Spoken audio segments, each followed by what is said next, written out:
In this episode, we are going inside of Super Nintendo World at Universal Studios Hollywood and doing a real-time walkthrough, or should I say ride-through, of the Mario Kart Bowser Challenge ride, which is the marquee attraction at Super Nintendo World. This is the most popular attraction at Universal right now, so in peak season, at peak times, they actually restrict entry, which means you may have to wait to get into Super Nintendo World, plus the additional wait in line at the Mario Kart ride. And that's why I opted to spend the extra $35 per person to get early access, and that gets you into the park and Super Nintendo World 1 hour before the 9 a.m. general admission. And that's the reason why it's pretty chill inside of Super Nintendo World right now. And this gives us an opportunity to look at the really amazing design of this park. It really does feel like you're in a Super Nintendo game. And while I'm trying to take this all in, I'm reminded of the fact that I ponied up quite a bit of change for early access. And right now, the line for the marquee ride, Mario Kart Bowser Challenge, is less than 15 minutes long. So let's go right in. Now, if you're not traveling with family or friends or don't care, you can tell this cast member here on the right that you are a single rider, and he will put you in a separate line that lets you skip ahead. But it also means you'll miss all of these cool themed rooms in the pre-ride queue. These rooms are inspired and themed after the different worlds and different tracks in the Mario Kart game, as well as the Super Mario games.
At the second floor, we exit out into a balcony area with various switchbacks that we're skipping since there's no line. But here you could also get a view of the Super Mario World. But here you will be walking into the mouth, the entrance of Bowser's Castle.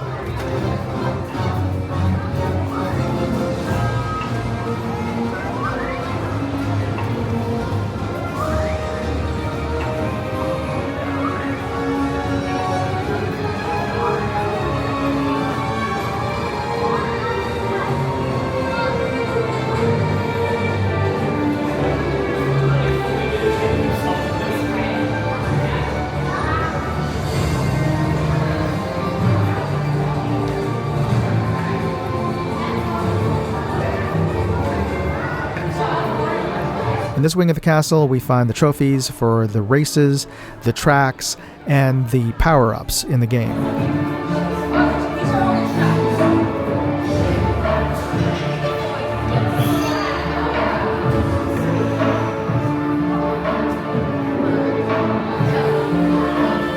We even get a look at a magical workshop that draws up plans for different obstacles and tracks in the games.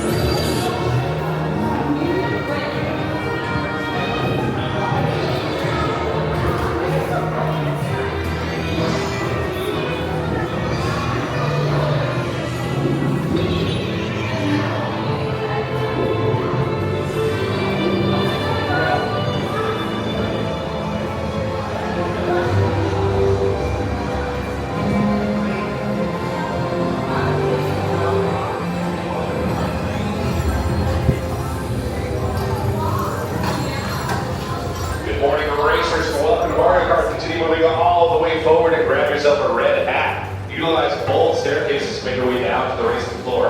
And be sure to finish any and all open beverages we're currently walking on.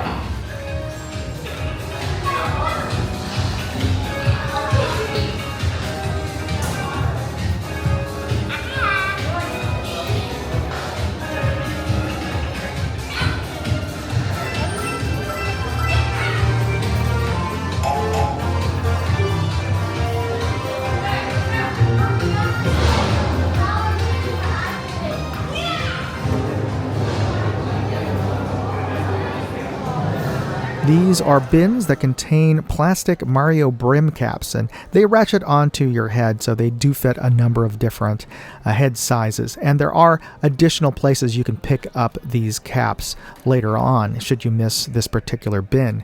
And you'll use these caps as anchor points to hold on to your visors, which you'll pick up later inside of the carts.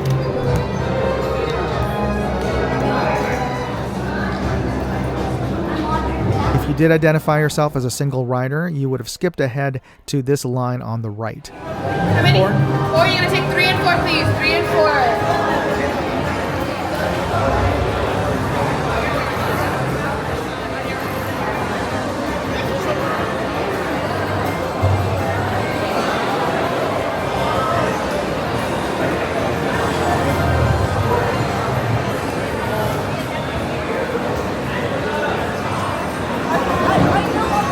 You can see the gentleman who just sat down is pulling the steering column towards him, and attached to that steering column is the goggles, which sticks and attaches onto your plastic visor via magnets.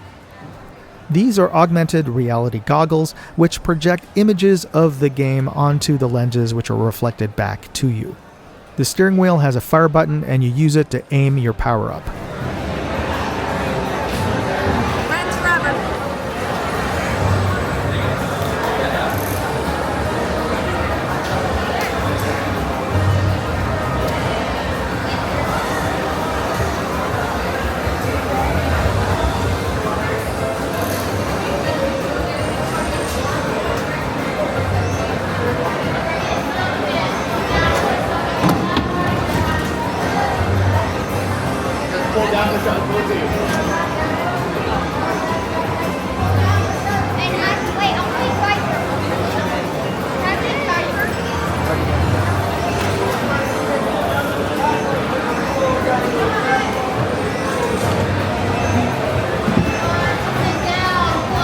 I'm attaching the goggles to my visor, but it's a little awkward because there really isn't enough room between the goggles and my face to place the camera so that you could see what I'm seeing. And what you're seeing here projected in the goggles is the game experience of this ride, which is really the lion's share of the experience.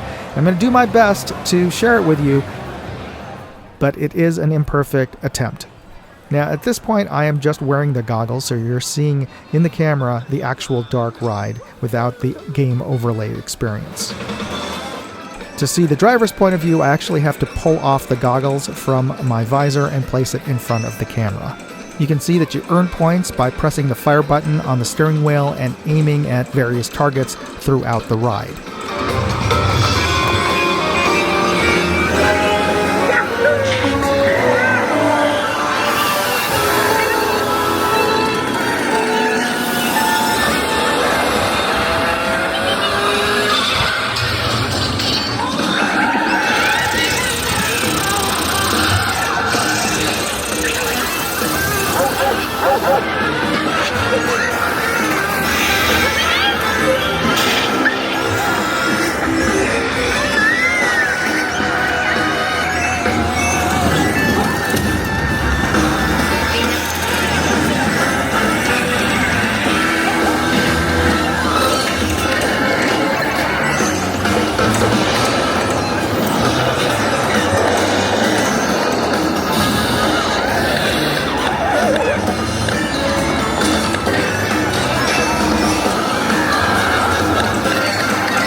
The ride here is actually stopped, and we're paused here for a minute or two, and this happened a couple of times throughout the ride. I assume it's because of difficulties getting passengers in and out of the carts at the entrance of the ride that's causing the delay.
At the end of the ride, you get your score, and I had a pretty low one since I spent a fair bit of the time holding the goggles in front of the camera, so I didn't have a spare hand to actually press the buttons and play the game, which, that's what you have to do to make these videos. But if you appreciate my sacrificing of my game to try to give you a little bit of the experience, please hit that like button, the subscribe button, and the notification bell buttons, because it doesn't cost anything to become a subscriber to this channel.